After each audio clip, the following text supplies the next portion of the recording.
Hello મિત્રો, કેમ છો બધા? મજામાં ને? ધોરણ 8 વિષય ગુજરાતી પાઠ 9 દીકરાનો મારનાર પ્રકાર લોકકથા. તેના લેખક છે ઝવેરચંદ મેઘાણી. તેમનું પૂરું નામ છે ઝવેરચંદ કાળીદાસ મેઘાણી. તેમનો જન્મ ઈસવીસન 17/8/1896. તેમનું મૃત્યુ ઈસવીસન 9/3/1947. લોકકથા. લોકકથા એટલે લોકો દ્વારા લોકો માટે કહેવાયેલી કથા. દીકરાનો મારનાર પાઠનો પરિચય. હોળીના પ્રસંગે દરમિયાન મધુદર ખાનને ત્યાં ચારણ કંઈક મેળવવાની આશાએ આવે છે, પણ હોળીના ખેરૈયાથી ઘેરાઈ જાય છે.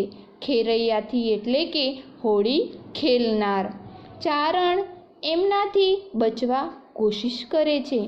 એમાં અજાણતા જ મધુદર ખાનના પુત્રને એની તલવાર વાગે છે. આ જોઈ ગામ લોકો ગુસ્સામાં આવી તેને મારવા દોડે છે. ગભરાયેલો ચારણ ભાગે છે. મધુદર ખાનને આ વાતની ખબર પડતા એ મારતી ઘોડીએ એની પાછળ જાય છે અને ચારણને પોતાની ઘોડી સોંપી ત્યાંથી વહેલી તકે નાસી જવા કહે છે. પોતાનો પુત્ર મરાયો હોવા છતાં મધુદર ખાન પોતાનો અતિથિ ધર્મ ચૂકતા નથી અને ચારણને ગામ લોકોના ક્રોધથી બચાવે છે. દેવળિયા નામનું ગામ છે. તેમાં મધુદર ખાન નામનો મુખી છે. તેમને આખું ગામ ખૂબ જ માનતું હોય છે.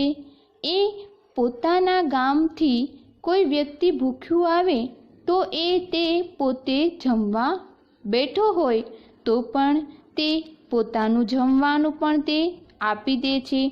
તેટલો ઉદાર વ્યક્તિ હોય છે મધુદર ખાન. અહીંયા ઉતાશાહી શબ્દ વાપરવામાં આવેલ છે. ઉતાશાહી એટલે કે હોળીનો સમય. હોળીના સમયની વાત છે. તમે બધા જાણો છો કે ગામડાની અંદર જે હોળી ખેલનાર વ્યક્તિને ખેરૈયા કહેવાયા. બીજા અર્થમાં કહીએ તો ખેલૈયા કહેવામાં આવે છે.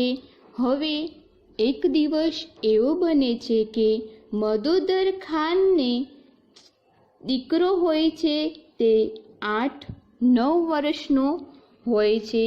ગામડાની અંદર તમે જાઓ તો 5 દિવસ અગાઉ હોળીનો તહેવાર ખેલાતો હોય છે. શહેરની અંદર ઓછું ખેલાતું હોય છે. ગામડાની અંદર હોળીનો તહેવાર ખૂબ જ મનાવાય છે. એવું નહીં કે તે જૂના કપડાં પહેરીને હોળીનો તહેવાર મનાવાય છે. તેઓ નવા કપડાં પહેરીને હોળીનો તહેવાર મનાવે છે. હવે એક દિવસ એવો બને છે કે મધુદર ખાનની આખા ગામમાં ખૂબ જ વાહવા હોય છે. તો એમાં એક પઠાણ હોય છે અને એક દરબાર હોય છે અને એક ચારણ હોય છે. તે ચારણની ભેંસો છે અને ભેંસોને કોઈ રોગ લાગુ પડે છે અને તે ભેંસો મૃત્યુ પામે છે. હવે એના ઘરના જે બાળકો હોય છે એ બાળકો દૂધ અને દહીં ખાતા હોય છે અને તેના બાળકો ભૂખે મરે છે. અને જે ચારણ હોય છે તેની પત્ની હોય છે તે કહે છે કે તમે મધુદર ખાન પાસે જાઓ.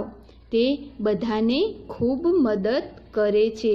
જે મધુદર ખાન છે તે ઉદાર દિલના હોય છે અને તે ગામના મુખી પણ હોય છે અને તે ઉદાર દિલના હોય છે એટલે તે બધાને મદદ પણ કરે છે. તો આપણે તેમની પાસે જાઓ, તેની પાસે મદદ લઈ આવો તો આપણે ભેંસો ખરીદી શકીએ. તો ચારણ પોતાનું ગામ પાદર કરતા દેવળિયા ગામના પાદરે આવે છે. તેને એમ થાય છે કે જો હું તૂટેલા ફાટેલા કપડાં પહેરીને જઈશ તો લોકો મને ગાંડો ગણશે અને પથ્થર મારશે. અને તેની પાસે એક જોડી નવા કપડાં હોય છે તો તે નવા કપડાં પહેરીને ગામને પાદર જવા પ્રવેશ કરે છે. એવામાં જ ગામના નાના બાળકો હોય છે.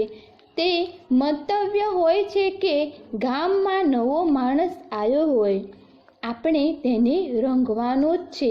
એટલે બાળકો કાદવ છે, માટી, કલર એ બધું લઈ ચારણને ચારે બાજુ થઈ જાય છે અને કહે છે, અમે તમને નહીં છોડીએ, અમે તમને રંગીને જ રહીશું.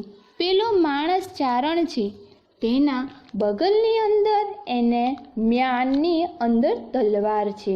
તમે મને રંગશો નહીં, મારે મદોદર ખાનને મળવું છે. હું મળીને આવું પછી તમે મને રંગજો. બાળકો કોઈ દિવસ માનતા હોય નહીં. બાળક હોય છે એ જિદ્દી હોય છે એટલે તે જલ્દી માને નહીં. ચારણ ગોળ ગોળ ફરે છે અને બાળકો તેને ઘેરતા જાય છે અને ચારણને એવું થાય છે કે મારી આ તલવાર હું ગોળ ગોળ ફેરવીશ તો બાળકો બીને દૂર ખસી જશે. મદોદર ખાનનો એક બાળક પણ તેમાં રમતો હતો. બાળક લોકો કહે છે, અમે તમને રંગીને જ રહીશું.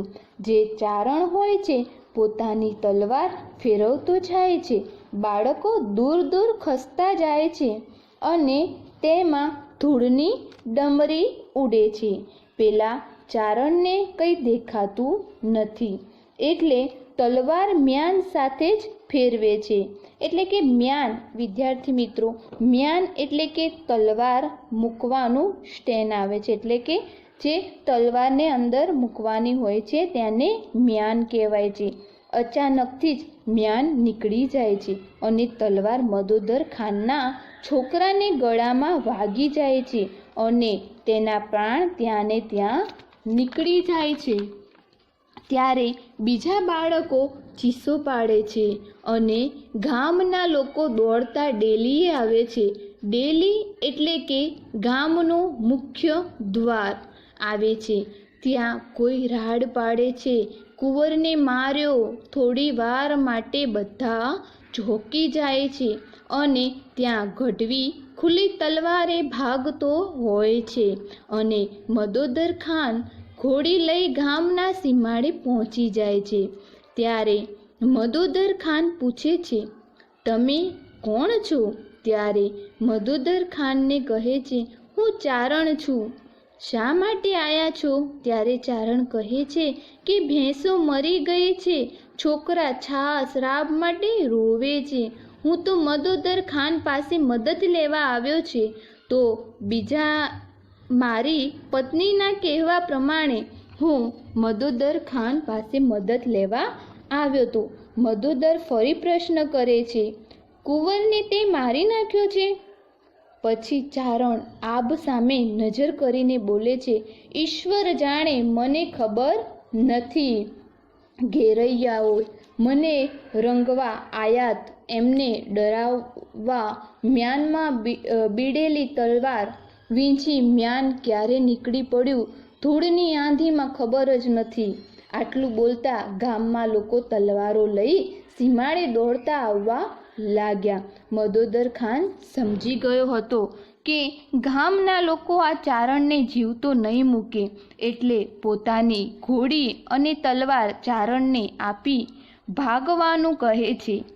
એ ઘડીએ ચારણ મદોદર ખાનનું નામ પૂછે છે. ત્યારે મદોદર ખાન કહે છે, અરે નામ ખુદાનું, એમ કહી ચારણનું બાવડું ઝાલીને રોઝડી પર બેસાડી છે. થોડી વારમાં ચારણ ગામથી દૂર જતો રહે છે. રોઝડી એટલે કે ઘોડી. ગામના લોકો પહોંચીને પૂછે છે, શું થયું બાપુ? મદોદર ખાન ગામના લોકોને શાંત પાડવા કહે છે કે તે મારી ઘોડી અને તલવાર લઈને ભાગી ગયો છે. ગામના લોકો એ વાત માનવા તૈયાર નહોતા. પછી મદોદર ખાન શાંતિથી જવાબ આપે છે, તેને મારા દીકરાને જાણી જોઈને માર્યો નથી. એના ઘરે એવા કેટલા દીકરા ભૂખે મરે છે એ તમે જાણો છો? એ તો મારી પાસે મદદ લેવા આવ્યો હતો. મારો દીકરો મર્યો એ ખુદા તાલાની મરજી. બદલામાં હું તે ચારણની હત્યા કરું તે મને શોભે નહીં. વિદ્યાર્થી મિત્રો, આ પાઠ મુજબ એમ કહેવામાં આવે છે કે આમ જ યજમાનના આતિથ્ય ધર્મની અને મનુષ્યના દિલની આ સચોટ લોકવાર્તા છે. અહીંયા મારા પાઠ પૂર્ણ થાય છે.